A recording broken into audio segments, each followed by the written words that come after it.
Matumaini yangu ni kwamba hu mweri wa afya, mpendwa wasikilizaji, mahali popote panapoendelea kusikiliza na kutegea sikio sauti hii.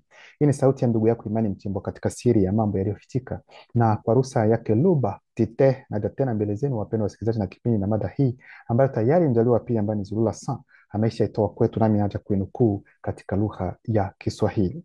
Ndugu zangu, natumaini kwamba nyote mnaona tema ambayo ipo inahusu sanamu ya chumvi ya Mwanzo sura yake ya 19 mstari wa 26.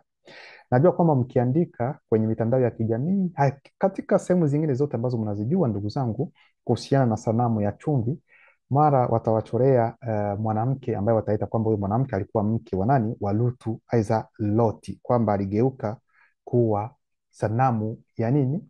Sanamu ya chumvi.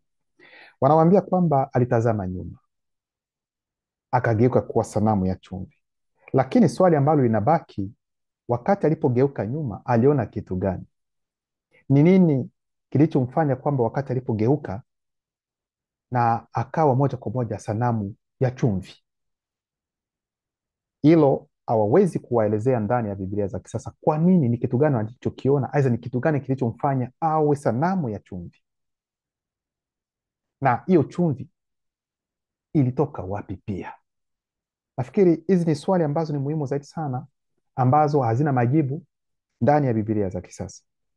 Lakini sisi kama kawaida tutaenda katika uhalisia wa mambo kama jinsi yalivyokuwa. Tutaingia ndani ya kitabu pekee ambacho tunakijua, Kalatandimsi, yaani kitabu cha maajabu ambacho ni code iliyofunuliwa ya Bibel Kalatambale, Biblia halisi. Kwa hiyo ndugu zangu, mafundisho kama kawaida yatakuwa na vipengele mbalimbali. Nyote nafikiri mmeshazoea na mmeshaelewa hivyo. Ndio maana kipengele cha kwanza kitaongelea kwanza chimbuko la chumvi, kwa sababu huwezi ukaongelea kwamba mwanamke aweza mke wa Lutu aligeuka kuwa sanamu ya chumvi bila hata kujua asili hasa chimbuko la chumvi ni nini hasa. Ndio maana sisi tutaenda kuonyesha chimbuko kwanza la chumvi, ili tuende kuwaeleza kwa nini huyu mwanamke aligeuka kuwa sanamu ya chumvi. Mkiangalia vizuri, walio wengi wanaongelea kuhusiana na asili ya chanzo za chumvi ilitokea namna gani. Baadhi mkitafuta hata kwenye mitandao ya kijamii watawaambia kwamba sijui chumvi ilitokana na miamba wakati wa kuundwa kwa dunia. Sio kwamba uumbaji wote mzima, hapana, lakini kwa kuundwa kwa dunia. Sasa hiyo miamba sijui ilikuja kugongwa na kitu gani, ambapo kukawa na aina moja ya gesi ambayo ilitokea, na hivyo pia wanasema hivyo. Sasa hapo, kulingana na hicho, kinasababisha hiyo chumvi kuonekana. Lakini wengine wanasema kwamba chumvi kabisa asili yake inatokana na nini? Kwamba ni mvua ambazo zilikuwa zikinyesha, na hizo mvua zilikuwa na asidi, kwamba zilikuwa na asidi. Sasa wakati zinaponyesha ndani ya bahari, moja kwa moja kuna chumvi ikapatikana ndani ya bahari kutokana na hizo aina za mvua ambazo zilikuwa zikinyesha zikiwa na asidi. Lakini swali ambalo tunaweza tukawauliza ni kwamba ikiwa mvua ilikuwa na asidi, na ni hiyo iliyofanya kwamba bahari ipate kuwa na chumvi, sasa inakuwaje sasa kwamba bahari iwe na chumvi lakini mito haina chumvi? Ina maana kwamba hiyo mvua ya acid ilikuwa ikinyeshea tu sehemu ambapo bahari ipo, kwa hiyo sehemu ambapo mito ipo hakuna kunyesha. Swali hilo linabaki hewani, lakini wengine watasema kwamba inawezekana kwa sababu imani tunajua mto unakuwa kuna sukuma maji, kwa hiyo ndio maana chumvi haiwezi kabaki. Hayo ni maelezo ambayo wengine wanaweza wakaongea, lakini sisi tutaingia katika uhalisia ili kuwapatia kwanza chimbuko na chanzo kabisa cha chumvi ni kitu gani, ili kwenda kuongelea huyu mwanamke aliyegeuka kuwa nguzo ya chumvi. Ndio maana tunaenda katika Kalatandimsi, kitabu cha maajabu, ndani ya kitabu cha Jene. Jene ndiye watakayechukua jina lake na kulibadilisha kwa kumwita kwa jina la Mithrahimu, aiza Misri, aiza Egypt, gisi wanavyohita. Lakini jina lake halisi katika lugha ya asili ambayo ni Duala ya zamani, anaitwa kwa jina la Jene, na Jene ina maana yake. Jene ni kuona, ndio maana Jene wazungu wanachukua alama ya jicho wanaweka kwenye dola moja ya Kimarekani. Hapa mtakuja kuona kwamba waliiba historia ya mtu mweusi, lakini hatuko hapo. Jene yeye atatuelezea vizuri sana kwa nini aza chimbuko aza chanzo cha chumvi ni kitu gani. Ndio maana tunaenda katika kitabu hicho cha Jene sura yake ya kwanza mstari wa 250, kwa sababu Jene ambaye wataita Misri alikuwa mweusi, maana mambo ya kiroho ni swala la rangi. Sura yake ya kwanza mstari wa 250 hadi 254 inasema, na papo hapo Mujima Bekokisedi akavunjavunja uso wote wa bara kuwa vipande vipande. Kwa hiyo hapa kwanza anaanza kutuelezea kile kilichotokea. Mujima Bekokisedi ndio roho anayeleta adhabu, na anapotoa adhabu yeye ni kwa sababu watu walienda kinyume na kile ambacho kilitakiwa, ule utaratibu uliowekwa, ile agizo ambalo watu walipewa, wanaenda kinyume. Sasa yeye Mujima Bekokisedi ndiye atakayekuja na kufanya nini? Na kuhakikisha kwamba anagawa bara, kwa sababu mnatakiwa kuelewa ndugu zangu, wakati tunaposoma hapa, yani haya mengine yote ambayo mnayoita kwamba sijui Ulaya, Marekani, Asia, Oceania, vilikuwa havipo, kwa sababu bara ni moja, na hilo bara wasiwadanganye, wasiwaambie kwamba Marekani kwamba ni bara, Asia ni bara, Oceania ni bara. Hapana, bara ni moja tu, lakini hivi vyote ambavyo nimetaja ni bloku tu za udongo ambao ulitoka kwenye bara halisi kabisa ambalo ni Munyele, ambao wataita sijui kwa sasa hivi wanaita Afrika. Kwa hiyo ni udongo ambao ulitoka katika sehemu husika na ukagawanywa katika sehemu mbalimbali na Mujima Bekokisedi, wakati ambapo alipogawa vipande vya bara. Sasa wakati alipofanya hivyo, kuna hali ya taharuki iliyoingia, kwa sababu wakati ambapo bara linakatwa kwenye vipande vipande, yani inasambaratishwa hilo bara, ina maana kwamba kuna mambo ya ajabu ambayo yalitokea. Kuna mitetemeko ya ardhi ya aina ya ajabu ambayo ilitokea wakati huo. Ndio maana nasema kulikuwa na matetemeko makubwa sana ya ardhi katika sehemu mbalimbali katika bara, na magonjwa ya milipuko pamoja na matukio ya kutisha yaliyotokea, na katika anga inayoonekana ishara za ajabu zilionekana. Kwa hiyo anatuonyesha kile ambacho kilitendeka, kile ambacho kilichotokea wakati ambapo Mujima Bekokisedi alipotoa yani hilo bara ambayo ni moja akalikata. Sasa wanawaambia kwamba kulitokea mambo ya ajabu, na wanaambia kwamba wasioanzishwa, wazungu na damu mchanganyiko ambao wataitwa Metisi na sehemu kubwa ya wanyama wa globu ya dunia walitazama kwa hofu sauti za mawimbi ya bahari na nchi kavu. Kwa hiyo ni kupenda kuambia kwamba bahari ya kwanza kabisa, naposema bahari ya kwanza, ingawa bahari ni moja, lakini ile bahari kabla ya mgawanyiko wa bara, hiyo bahari ilikuwa haina chumvi yoyote.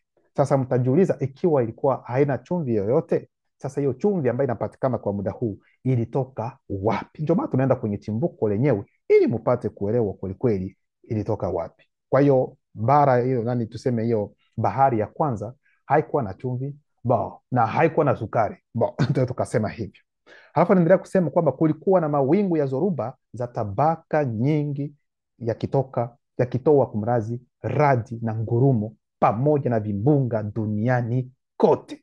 Kwa hiyo hichi ndio kitu ambacho kilitendeka katika wakati huu. Halafu anasema bara liligawanyika katika bloku kadhaa ndogo, lakini bloku kubwa ilibaki mahali pake pa asili. Kwa hiyo bloku zikaenda, ndio hapo sasa mtaita kwamba Marekani, mtaita sijui Ulaya kwa wakati huu, Oceania, hayo yote yalitokea, lakini bloku kubwa kabisa yani kabaki pale pale ambapo ilipo, ndio hiyo ambao wanaita kwa wakati huu kwa jina la Afrika, lakini haitu Afrika, hii ni wasi na bara ni Munyele. Hivi ndivyo inavyoitwa. Kwa hiyo chochote kile ambacho wataonyesha kwamba sijui Afrika jinsi wanavyosema kwamba ni ndogo kuliko sijui Asia, sijui Marekani, sijui Urusi iko kubwa, wote ni uongo mtupu. Afrika ndio bara kubwa na ni bara pekee, kwa sababu mingine yote yani ni udongo tu ambao ulitoka katika bara, lakini asilimia kubwa kabisa ya udongo iko katika hilo bara ambalo wanaita Afrika. Kwa hiyo wasiwadanganye na hizo ramani ambazo wanachora, wanaonyesha Afrika ni ndogo, halafu zingine sehemu wanaonyesha kwamba ni kubwa. Huu ni uongo mtupu, na haya yote ni kwa sababu wanapenda kushika watu katika akili, ili kuona kwamba ikiwa nyinyi bara lenu ni ndogo, wao wako hivi, kwa hiyo wanaweza wakawamaliza. Haya yote wanacheza na akili za watu, lakini haya yote lazima watu wapate kutambua. Kwa hiyo ni kupenda kuambia kwamba chimbuko la chumvi lilitokea hapo hapo wakati ambapo Mudima Bekokisedi alipofanya nini? Alipopasua bara katika vipande vipande, bloku hilo bara. Sasa chumvi ikatokea namna gani? Mnatakiwa kuelewa kwamba ndani kabisa, chini chini mwa bahari kulikuwa na miamba. Hiyo miamba sio kwamba labda ni milima, hapana, kwa sababu milima haikuwepo kabla ya hili kutokea. Kwa hiyo kulikuwa miamba ambayo ilikuwa na chumvi. Sikilizeni kwa makini, ina maana kwamba zana ya chumvi ilikuwepo, lakini sio chumvi ambayo unaweza ukachukua na kufanya hivi na kuunga chakula. Haikuwa kwa namna hiyo. Yaani ndani, chini kabisa, ndani ya bahari, yaani ilikuwa na nini? Ilikuwa kwa namna ya miamba. Sasa hata kama ilikuwa ndani ya maji, yaani hiyo miamba ambayo inamo chumvi haikuwa na uwezo wa kufanya nini, haikuruhusiwa na haikuwezekana kwamba labda ipate kukoleza nani bahari, ili kwamba bahari iwe na chumvi. Hapana, haikuwepo. Lakini wakati ambapo walipokata hilo bara, ndipo sasa hiyo miamba ikapasuka, sasa ikaangukia ndani ya bahari, na ndipo ambapo bahari ikawa na nini, ikawa na chumvi. Lakini pia mnatakiwa kuelewa na mnaweza pia kujiuliza ikawa namna gani, kwa sababu ikiwa ilikuwa hivyo, mtajiuliza sasa, hiyo chumvi kwa nini ilikuwepo kwa namna ya mwamba, lakini yaweza kwa namna ya miamba? Kwa nini ilikuwepo hapo chini? Kwa sababu mnatakiwa kuelewa kwamba eh, ilikuwa pia na jukumu lake maalum, ili kuwezesha kwamba maji kubaki tu safi tu, sio kwamba labda kungelikuwa na matatizo, hapana, lakini ni kuweka ile ladha ya maji iwe kama gisi inavyotakiwa tu, bila kuweka chumvi ndani mwake. Sijui kama mnaelewa hili ndugu zangu, mnatakiwa kuelewa hivi. Sasa wakati ambapo Mudima Bekokisi alipopasua kabisa bara hilo katika vipande vipande, ndipo hiyo miamba pia ndani chini chini kabisa mwa bahari nayo pia ikapasua. Ndio maana sehemu kubwa kabisa ya maji yakawa chumvi, na hapo ndio mtaelewa kwamba mito haina chumvi, kwa sababu haikuwa na hiyo miamba ndani mwake, ili kwamba baadaye ipate kuwa na chumvi. Hicho ni kitu cha kwanza. Sasa chumvi mnatakiwa kuelewa kwamba haipatikani tu ndani ya bahari. Chumvi haipatikani tu ndani ya bahari. Kuna chumvi pia ambayo unaweza ukaipata katika mimea. Muelewe vizuri, kuna chumvi ambayo inaweza ikapatikana pia katika mimea, na pia chumvi unaweza ukaipata katika ardhi, yaani katika udongo, lakini sio udongo wote. Lakini kuna sehemu za udongo ambapo unaweza ukapata chumvi ndani ya udongo, chumvi, ili mnatakiwa kulielewa.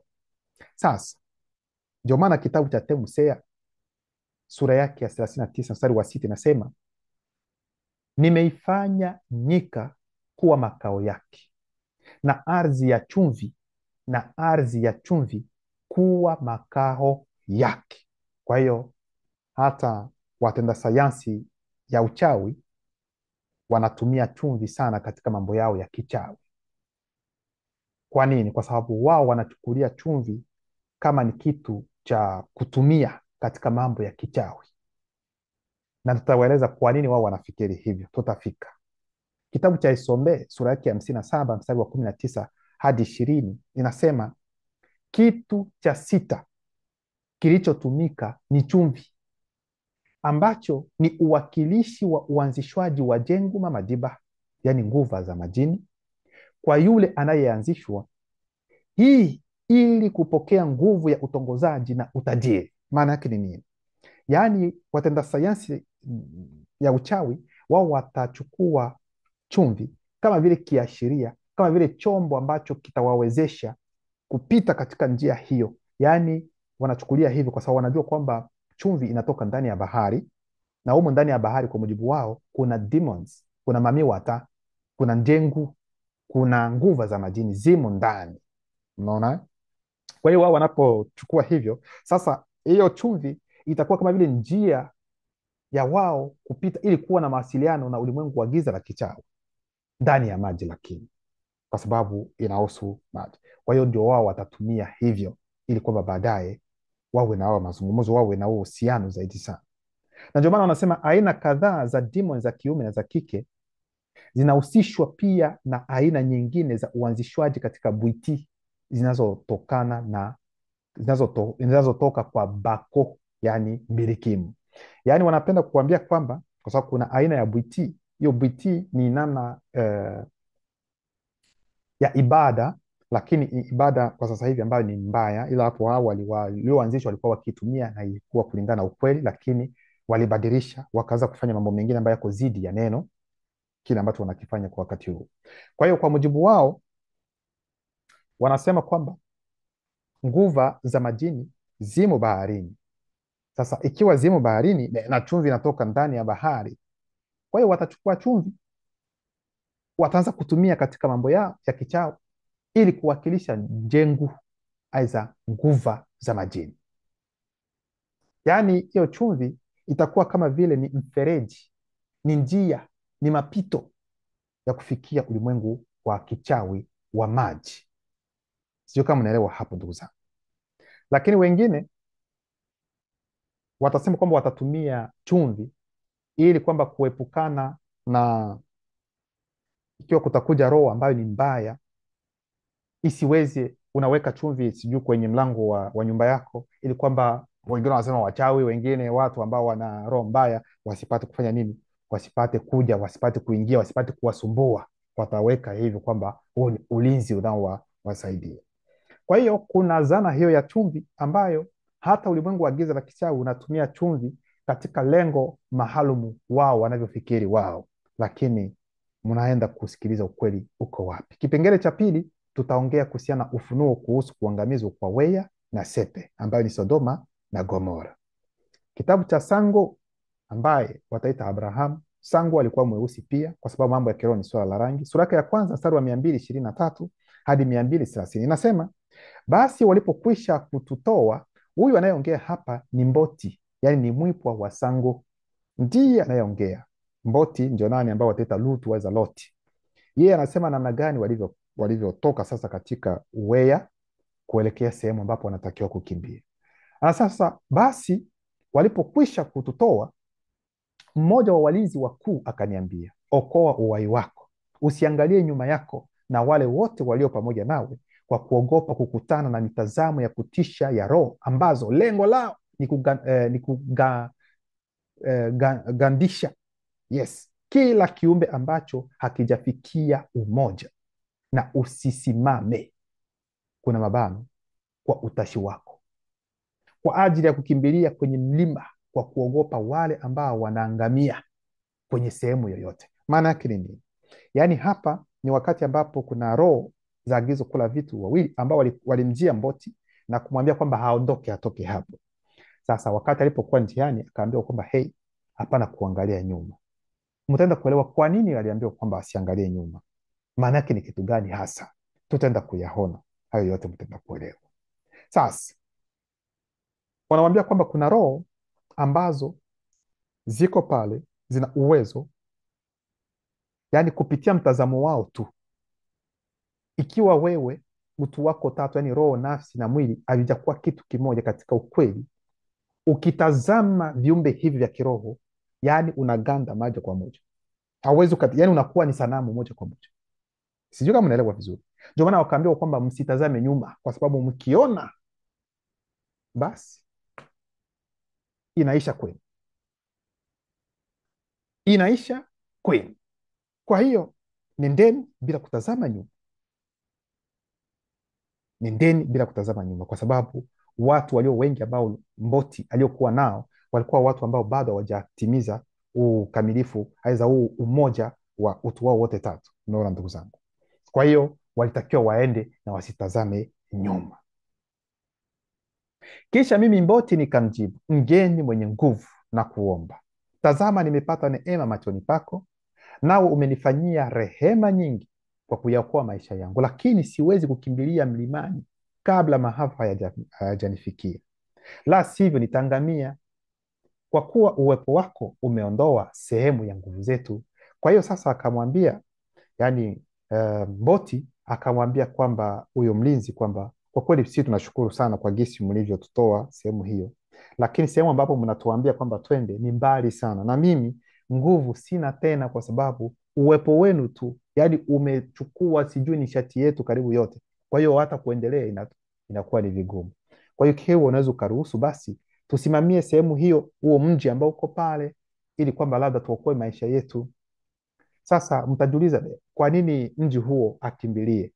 Anaweza akakimbilia kwa sababu hakuna tatizo lolote, kwa sababu huo mji wakaazi hawafanyi mambo kama gisi wale wakaazi wa Sodoma na Gomora gisi wanavyofanya. Kwa hiyo ikiwa aliruhusiwa kwamba anaweza akaingia, ni kwa sababu kwelikweli hapo hapakuwa na vurugu hizo za namna hiyo. Maana ingelikuwa kwamba ni hivyo, basi yeye mwenyewe Mboti ambaye ni Lutu angelikuwa amejipinga, kwa sababu yeye mwenyewe ndio roho yake ililia kwamba haya mateso ambayo yako pale kuhusiana na mambo anayoyaona, mambo anayoyasikia. Sasa akimbilie katika mji mwingine ambapo hayo mambo yatatendeka tena, atakuwa kama vile atakuwa amejichanganya. Kwa hiyo wakati alipoomba hiyo sehemu, ni kwa sababu sehemu hiyo, yani katika mji hapakuwa masuala hayo ya mambo kama gisi walivyokuwa wakifanya Sodoma na Gomora. Ndio maana akasema, basi tazama na kuomba, mji huu uko karibu sana na mlima, ili kukimbilia huko, na ni jambo dogo, naweza kujiokoa kwa pale, si jambo dogo, nami nitaishi tena. Ndivyo alivyomwambia Roho. Sasa ndipo atajibiwa akasema kwamba fanya haraka kukimbilia huko, basi nenda kama gisi ulivyosema, nenda, kwa maana siwezi kuchukua hatua mpaka ufike huko. Hii ndio sababu mji huu uliitwa Epasi. Kwa hiyo wakati ambapo roho huyo wa agizo kula vitu walipomwambia Mboti kwamba ndiyo basi nenda, kwa hiyo kuliko kufanya tena njia yote nzima ili kuelekea kwenye ule mji ambao alitakiwa kwenda, basi akafanya nusu njia ili kufikia sasa katika mji huo. Ndio maana mji huu ukaitwa Epasi, kwa sababu Epasi ni kipande, ndio Epasi. Mnaona ndugu zangu, hilo ndio jambo ambalo natakiwa kuelewa. Jua lilitokea wakati mimi Mboti na wale wote waliokuwa pamoja nami tulipoingia Epasi. Kisha Mudima Bekokisedi akatokea na kufanya mvua ya kutisha ya salfa iliyowashwa kwa moto unaowaka kutoka mbinguni inyeshe juu ya Wea na Sepe. Mnaona ndugu zangu, na hivyo kuangamiza miji hiyo na uwanda mzima na mimea ya ardhini. Kwa hiyo ndugu zangu, ni kupenda kuambia kwamba wakati ambapo yani adhabu hiyo ya Mudima Bekokisedi ilipotokea, yani haikuacha chochote.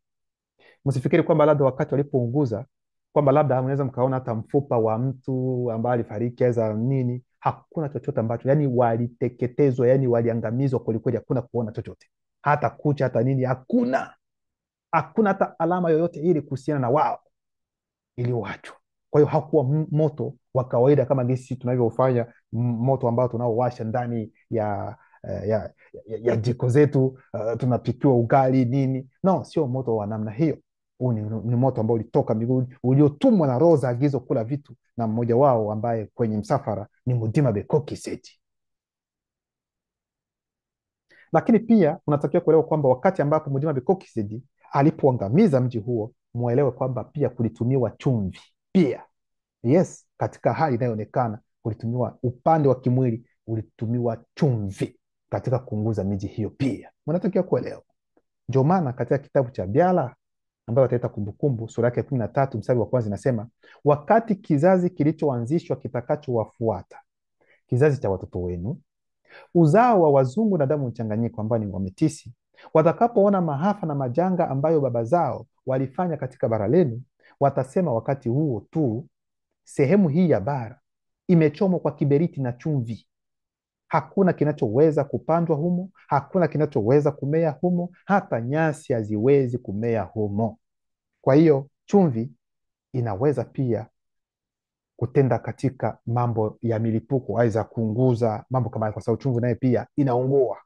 Ndio maana tunaongelea sanamu ya chumvi. Sasa hiyo chumvi ilitokea wapi, ili kwamba huyu mwanamke apate kuwa ageuke kuwa nguzo, aidha sijui sanamu, wengine wanasema nguzo la chumvi, lakini ni sanamu ya chumvi. Ndio maana tunaingia katika kipengele cha tatu kinachosema wakati wa kuangamizwa kwa Sodoma na Gomora, yani Wea na Sepe. Sango sura yake ya 231 hadi 237 inasema, kwa hiyo kulikuwa na ishara za kutisha katika anga inayoonekana na matetemeko makubwa ya ardhi. Wakati wa maangamizi makubwa ya Wea na Sepe palikuwa na uchungu mwingi, kuna mabano, yani hofu, uoga, tunafunga mabano, miongoni mwa waliopagawa ambao hawakujua la kufanya kwa adhabu ya mudima bekokiseti. Yes, yani hapakubaki kama gesi wasema mfupa wote ule, yani walikuwa tufanye nini, mtafanya nini? Na ni mudima bekokiseti ndiye anayeleta adhabu kulingana na yale matendo mabaya mahovu mliokuwa mkiyatenda. Waliopagawa waliteketezwa baada ya bebanda mudima bobe demon katika umbo la mbuzi kutoka kwao, na miti ikachomwa moto na nyasi zote za kijani kuchomwa moto pamoja na maji, pamoja na miji, kumrazi, hapana maji, pamoja na miji. Kwa hiyo haya ndio mambo ambayo yalitendeka, ndugu zangu. Yaani hao waliokuwa wamepagawa waliungua wote pia, lakini kabla ya kuungua demoni ziliondoka, kwa sababu demoni haziwezi zikaungua. Ni roho, haziwezi zikafariki. Kwa hiyo demoni zilitoka, halafu wakaunguzwa.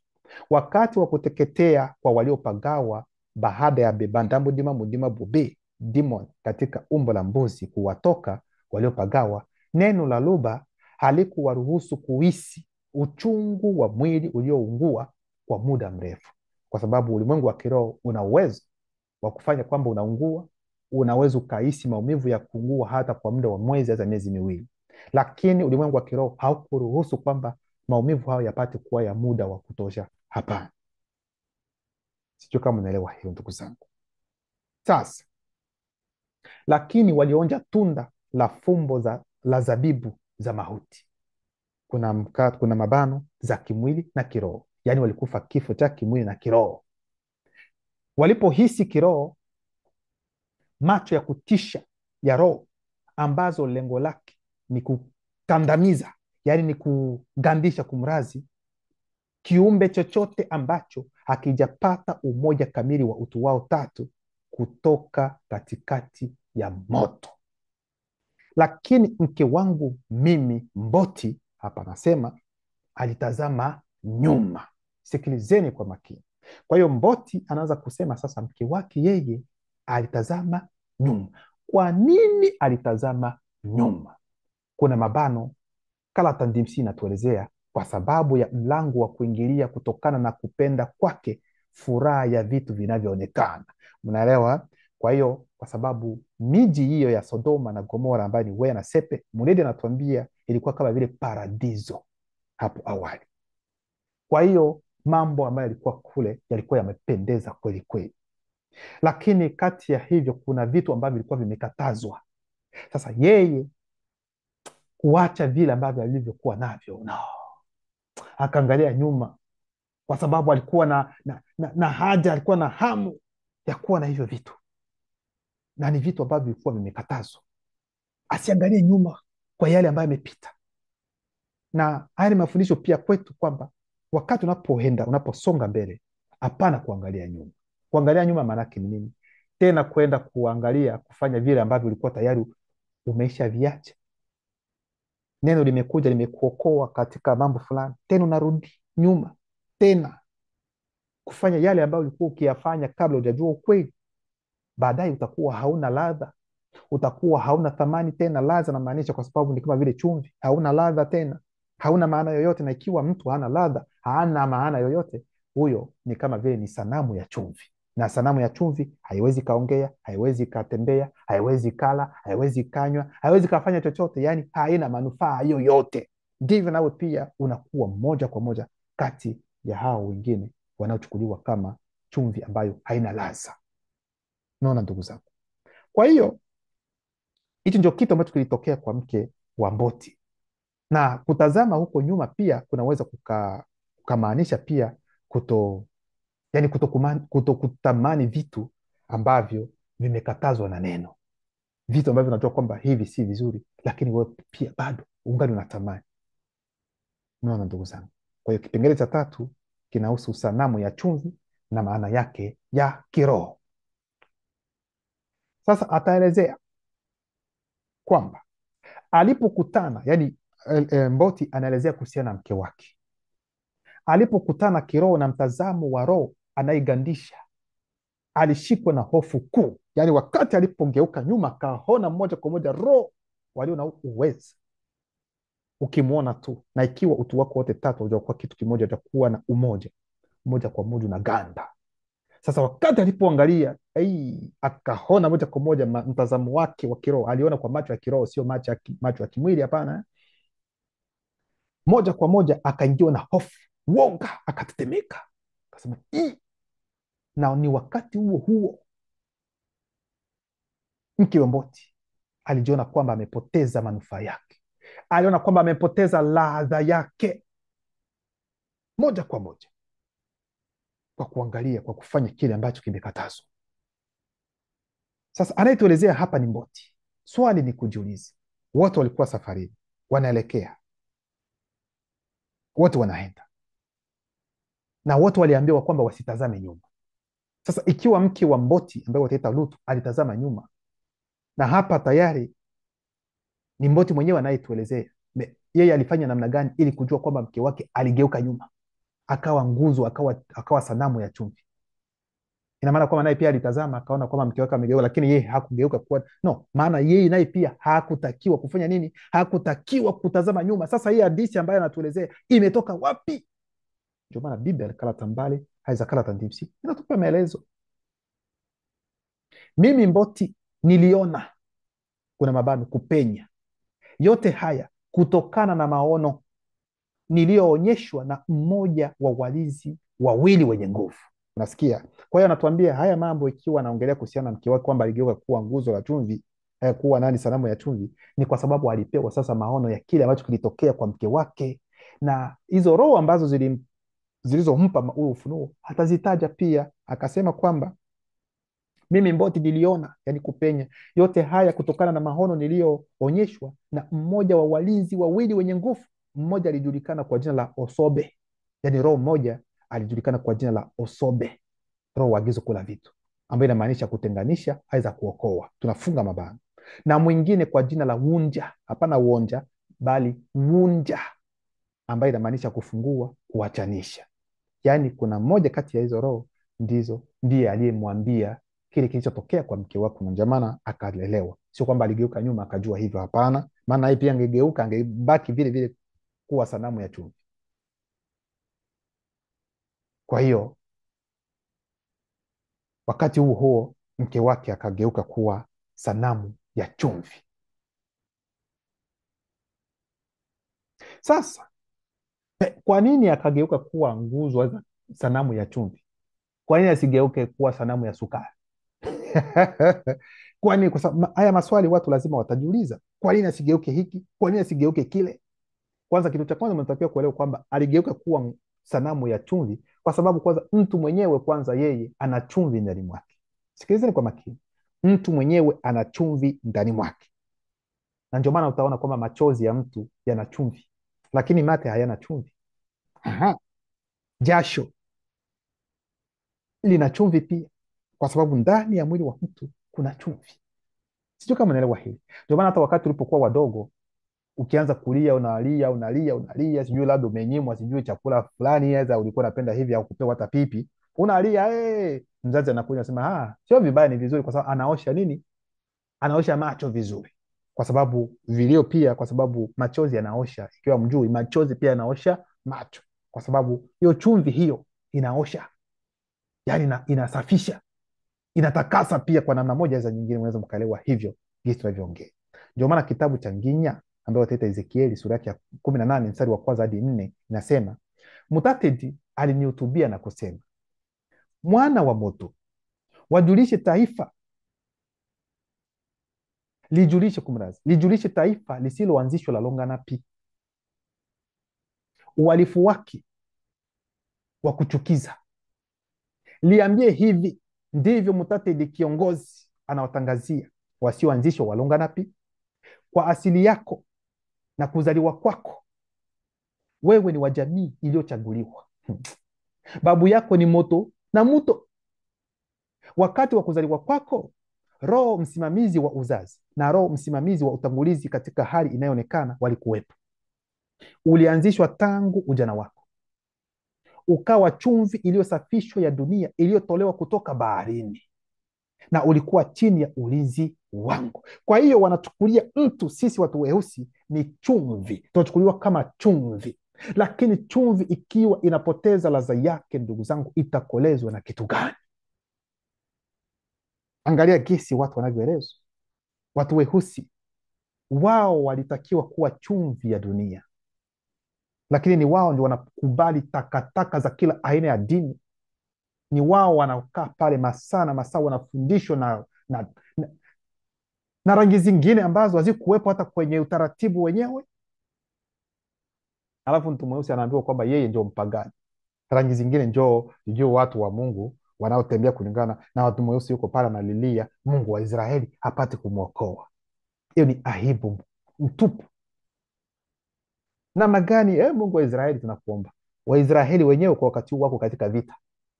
Umeona, mmeshawasikia kwamba wanaomba Mungu wao wa Israeli hawalindi, hawasaidii. Mnachokiona ni kitu gani? Ni gombora kwa gombora tu, ni bunduki tu ndio wanapigana nazo. Mnasikia wanaomba Mungu wao pale, lakini sisi watu weusi, sijui akili zetu zimeenda wapi.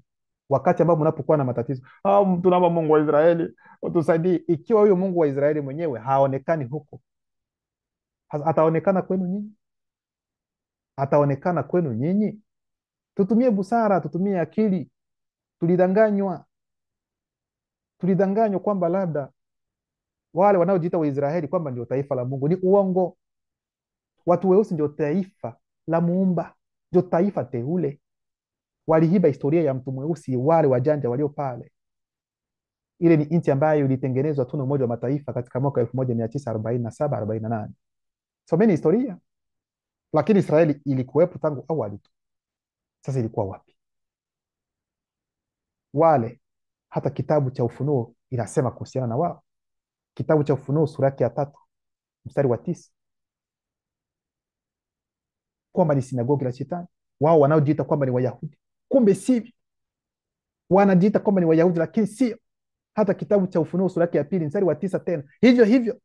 Mnaweza mkachunguza, sio mimi ndio nasema. Hata ndani ya Biblia wanasema hivi kwamba wale wanaojiita kwamba ni Wayahudi hawapo Wayahudi, ni sinagogi la Shetani. Alafu sasa ninyi ndio mko hapo na weusi wengine ambao hawana hata busara, wanaojiita kwamba ni wachungaji wa wengine, wanachukua bendera ya Israeli wanaweka mbele. Ni bendera ya taifa teule, n'importe quoi. Niliona sijui siku mbili hizi, kuna mmoja ambaye anajiita mchungaji ameenda huko Israeli, au sijui anasema pale, nimefika hapa ndipo mnaona huu mlima huko nyuma, huu ndio mlima wa Mizeituni ambao Yesu alikuwa hapa akapanda, wakati alipopanda tena atarudi hapa. Nikaangalia nikasema, angalia huu ujinga ambao watu wanaendelea kufichwa. Mutumie busara, akili. Akaingia sehemu nyingine kwamba hapa ndio unaona hii ni alama, ni mguu wa Yesu. Yesu aligusa hapa, wakatengeneza wakaweka hapa kwamba Yesu aligusa hapa, mguu wake ulikuwa hapa. Nyinyi hata wenyewe wanaowapokea kule wanaona, angalia hivi vijinga, tunavila pesa tu, ni mambo ya utalii, ni mambo ya pesa ndio wanakula pale. Au naenda kuangalia Yerusalemu, hapa ndio kulikuwa kaburi la la Abrahamu. Wanaingia ndani ya kaburi la Abrahamu, wanaanza kulia Bwana. Hamna hata aibu. Mnatuonyesha aibu watu weusi. Mtumie busara ndugu zangu, ni muda wa kuamka, sio muda wa kulala tena huu. Mwanamke mmoja mwingine sijui anatoka DRC huku, anaingizwa kwamba hapa ndio kulikuwa maiti ya Yesu inakuwa, anatoka analia yote, Yesu wetu. Hauna hata aibu. Mnaambiwa kwamba Yesu hajawahi kuwepo. Hata huyo Yesu hajulikani huko mnakoenda, huko wanakoita Israeli. Unafikiri wanajua huyu Yesu anajulikana huko? Wao wanasema walio naye kule ni Yehoshua Hamashia. Hamtumie busara. Huyo Yesu ametolewa na wazungu, ametolewa na kanisa Katoliki, ndio ameleta huyo Yesu. Na wengine ambao wako hawana hata busara, hawana hata akili. Kanisa Katoliki ni kanisa la Shetani. Kanisa Katoliki ni kanisa ambalo wanaabudu masanamu. N'importe quoi. Nyinyi mnajua kitu gani kuliko hata Katoliki nyinyi? Ikiwa nyinyi mnaongea Yesu Yesu Yesu, oh Yesu, si ni hiyo Katolika ndio ilileta huyo Yesu? Au wao wanaabudu misalaba? Ikiwa wao wanaabudu misalaba, nyinyi hamuiabudu? Makanisa zenu yote si misalaba ndio imewekwa? Katolika wao wataenda huko, nyote Mungu katika uongo. Na ikiwa ingelikuwa kwamba hiyo Katolika haipo, mnafikiri hizi dini zingine zote zingekuwepo? Nyinyi mnaojiita kwamba mimi ni mchungaji, nabii, mambo mengine haya yote mmetoa wapi?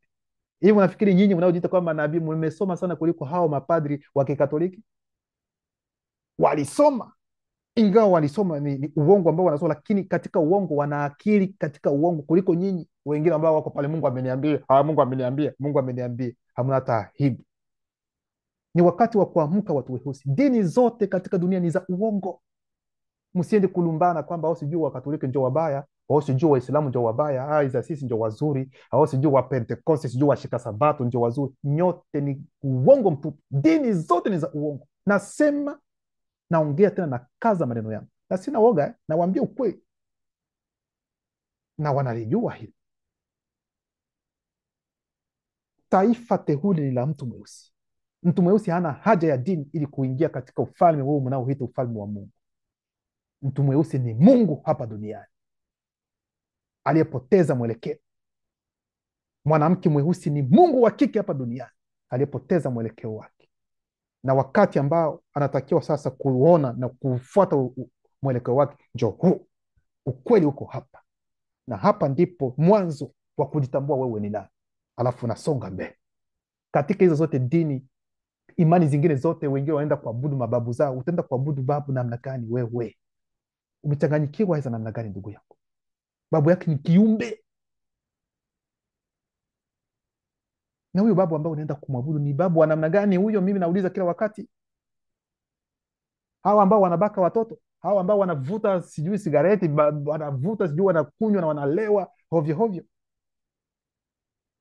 anafariki anakuwa babu, alafu sasa unaenda kumwomba kwamba atakusaidia kwa kitu gani? Waheshimu mababu ni sawa, lakini huwezi ukamwabudu, maana wewe ukimwabudu na yeye pia anaabudu. Yeye atasema kwamba wewe unaabudu babu yako, na yeye pia alikuwa na babu na yeye anamwabudu. Sasa babu yako naye babu yake naye pia alikuwa na babu yake. Sasa ni nani wa kuabudiwa? Anayetakiwa kuabudiwa ni Muumba pekee wa kweli. Maabudu yanarudi kwake tu. Huwezi ukaabudu kiumbe, hilo alipo. Ndugu yangu, ni wakati wa kuamka. Mtu mweusi, ni muda wako huu. Mzaliwa wa pili yupo pamoja nasi, ameleta ukweli. Ndio maana unasikia walio wengi hawataki. Hatuna haja. Ukubali, uache kukubali. Ukikubali ni vizuri, utukufu kwa lugha. Ukikataa, hilo ni tatizo lako. Ukikataa, hilo ni tatizo lako, halitapunguza chochote, kwa sababu kila kitu kimemalizika, na hakuna nguvu, hakuna uweza, hakuna mtu ambaye anaweza akasimamisha haya mafundisho. Utaanza namna gani? Msijaribu kupita mbele ya mto, aidha mto ambao unashuka, wewe unapenda kupanda, takubeba. Aliye na akili na aelewe hai. Kwa hiyo ndio maana Nginya, ambaye wataita Ezekieli sura yake 18 mstari wa kwanza hadi 4, ataonyesha kwamba mtu mweusi yeye anawakilisha, yani anafananishwa na chumvi. Ndio maana akamwambia kwamba wakati wa kuzaliwa kwako, roho msimamizi wa uzazi na roho msimamizi wa utangulizi katika hali inayoonekana walikuwepo. Ulianzishwa tangu ujana wako, wewe mtu mweusi, ukawa chumvi iliyosafishwa ya dunia iliyotolewa kutoka baharini, na ulikuwa chini ya ulinzi wangu. Ulikuwa, lakini hivi haupo. Ndio maana mnasema Mungu, kwa nini umetuacha? Mungu gani? Mungu gani? Kwa sababu Mungu ni kiumbe kilicho na nguvu kuliko viumbe vyote, na unaposema kiumbe, yani huyo aliumbwa. Kwa hiyo nikupenda kuambia kwamba Mungu si muumba. Hapana, kuna tofauti kati ya Mungu na muumba. Hata Musa alikuwa Mungu mbele ya Farao. Ndio maana mnatakiwa kuelewa, hata Musa alikuwa Mungu mbele ya Farao. Sasa kuna wamungu wangapi? Nyinyi mnasema kuna Mungu mmoja. No, hakuna Mungu mmoja. Hata huyo Mungu mwenyewe anahakikisha na anasema kwamba hakuna Mungu mmoja, maana katika kitabu chake hicho cha Kutoka anapowapatia sheria hizo amri wanazoita amri 10 za Mungu, anawaambia watu kwamba msiwe na miungu mingine ila mimi. Kwa hiyo huyo Mungu mwenyewe ana uhakika, anathibitisha kwamba kuna miungu mingine, lakini yeye hataki nyinyi mwabudu hiyo miungu mingine, bali mumwabudu yeye, kwa sababu yeye ana wivu. Na mtu anapokuwa na wivu ni kwa sababu anaogopa kwamba labda kile kitu ambacho alicho nacho labda mwingine atakichukua, kwa sababu anajua kwamba kuna miungu mingine ambayo iko hapo, lakini yeye hataki nyinyi mwabudu hiyo miungu. Sasa namna gani Mungu anaweza kuwa Mungu wa pekee, kwamba kuna Mungu mmoja na yeye mwenyewe anathibitisha kwamba msio na miungu mingine, kwa sababu yeye anatambua kuna miungu mingine, lakini kwake yeye sio miungu mizuri, lakini pamoja na hilo ni miungu. Ha. Kwa hiyo mtu mweusi anachukuliwa kama vile chumvi. Sasa hiyo chumvi hiyo, ikiwa tuseme kwa mfano mtu anapika chakula, ndugu zangu, amekupigia samaki nzuri ambaye nzuri kabisa, lakini sasa samaki ambayo sijui samaki wawili watatu wako ndani ya chungu, inatokota pale tukutukutukutuku, alafu anachukua chumvi, sasa anachukua sijui chumvi ya hivi anaweka ndani, hicho chakula kitalika? Inakuwa ni vigumu inakuwa ni vigumu. Kwa hiyo nayo pia inatakiwa kuangalia namna gani unatakiwa kuweka nini. Aidha kwa mfano anaweka chumvi kidogo, lakini haikolei, haina maana yoyote. Kwa hiyo ndio maana hata mafundisho yetu sisi tulio katika ukweli yanatakiwa kuwa yamekolezwa.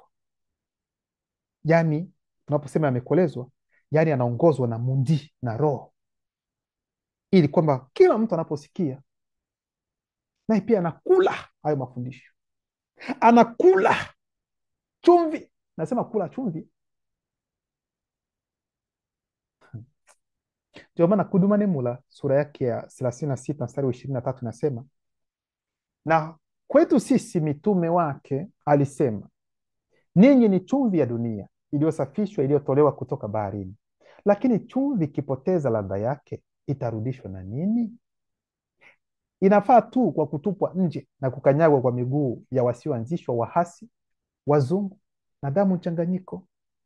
Ndio maana tunaingia katika kipengele cha 4 ambacho ni mazuri ya chumvi. Yes, ikiwa kuna mabaya ya chumvi, lakini pia kuna mazuri ya chumvi. Kitabu cha Kinye Beba, yani Wafalme wa Pili sura ya 4 mstari wa 1 hadi 5 nasema, siku 3 baadaye, mimi Sunga ndio yule ambao wataita Elisha, nilikuwa bado katika eneo la Mundimalende katika kijiji fulani. Watu wa kijiji hicho wakaniambia, hapa kuna kijiji chetu ambacho kiko vizuri kama unavyoona, lakini maji ni mabaya na kuna wagonjwa wengi katika kijiji hiki kwa sababu ya maji ya chemchemi. Kwa hiyo kulikuwa matatizo katika chemchemi, maji watu walikuwa wakitumia inawafanya wagonjwa wao wagonjwa. Mimi Sunga nikawajibu, nileteheni mtungi mpya nitakaoujaza chumvi. Unaona, kwa hiyo natumia chumvi. Baada ya hayo, mimi Sunga nilikwenda kwenye chemchemi na kutupa chumvi, kuna mabano, utakaso, ndani ya maji, nikisema kwa niaba ya Mutatiji, nimeyasafisha maji haya, hayatawafanya watu kuwa wagonjwa tena. Na ndivyo ilivyokuwa, ndugu zangu. Kwa hiyo chumvi hapa imechukuliwa kama vile ni utakaso, lakini haijamaanisha kwamba ukiona maji ni machafu kwamba unachukua chumvi alafu unaenda kumwagia kwamba yatakuwa masafi. Sio kwa namna hiyo, kwa sababu naye pia amesema kwamba kwa niaba ya Mutatidi, kwa sababu ni Mutatidi aliyeruhusu kwamba afanye hivyo, lakini kwake yeye mwenyewe tu afanye tu kwa kujituma tu isingewezekana. Nafikiri hapa mnaelewa vizuri, ndugu zangu. Kwa hiyo tumeona kwamba chumvi pia ina manufaa yake, ina manufaa ya kutosha, lakini pia chumvi tunajua kwamba inaweza ikasaidia kwa kuhifadhi labda hata vyakula. Yes, inaweza ikasaidia katika kuhifadhi chakula. Mfano, kuna aina ya samaki fulani ambayo mimi nakumbuka katika lugha ambayo tunaona inaitwa makayabo yaani samaki ambaye ana chumvi, yani wanaweka chumvi nyingi, alafu sasa wanamkausha, alafu anakauka, na huyo kuoza kwake ni vigumu. Sijui kama wale wengi wanakumbuka hivi. Kwa hiyo chumvi pia inaweza ikatumiwa kwa kuchunga chakula, kwa kuhifadhi tuseme chakula, kwa sababu Kuna sehemu aza, wakati mwingine watu labda hawajakuwa na nani na friji, tuseme mfano sehemu hiyo aidha wanaweza wakatumia hivyo ili kwamba angalau chakula kisiharibiki. Na ndio maana tunaweza tukaona katika kitabu cha Sangwa Bwami ambao wataita Tobit sura yake ya 9 mstari wa 5 inasema, basi mimi nyingine nikamfungua yule samaki wa ajabu, nikaondoa nyongo na moyo na ini, nilichoma kipande kimoja cha nyama nikala, na kuweka iliyobaki kwenye chumvi ili kuhifadhi. Kwa hiyo nayo pia aliweza kuhifadhi hivyo vyakula. Kwa hiyo ni kupenda kuambia kwamba mwanamke aweza, mke wa Mboti, wakati alipotazama nyuma, mtazamo wake wa kiroho ukakutana na mtazamo wa roho wa gizo kula vitu, ambaye ana uwezo ule wa kugandisha kila kitu, aweza kila kiumbe ambacho akijatimiza umoja wa utu wake wote tatu. So, wakati alipomwona moja kwa moja akaonekana kwamba hana ladha, yani kama vile ni chumvi ambayo ladha haipo tena, tumepoteza thamani yake. Na ikiwa hapo anapoteza thamani yake, ameshakuwa ni sanamu ambayo haina umuhimu wowote, haitaongea, haitakula, haitatembea, haitafanya mambo mengine. Kwa hiyo ndio maana akawa nguzo la chumvi, kwa sababu ya kuangalia kuhusiana na yale ambayo yalikuwa ile furaha, ile raha ya mambo ambayo yamekatazwa. Yeye anaangalia hii, haya yote yataharibika, hivi yataangamia, yote yatateketea. Kwa hiyo hicho ndio kitu ambacho kilitendeka. Loba anaendelea kujitukuza.